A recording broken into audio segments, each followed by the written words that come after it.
अक्कल आहे का? तुम्हाला नाही म्हणत आहे. आपण असं म्हणतो ना, अक्कल आहे का?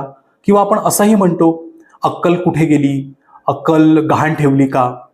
आपण कुणा व्यक्तीला अकलेचा खंदक, अकलेचा कांदा असंही म्हणतो.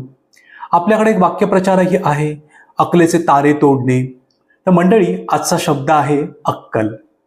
अक्कल हा शब्द आला आहे मूळ अरबी शब्द अक्कलवरून.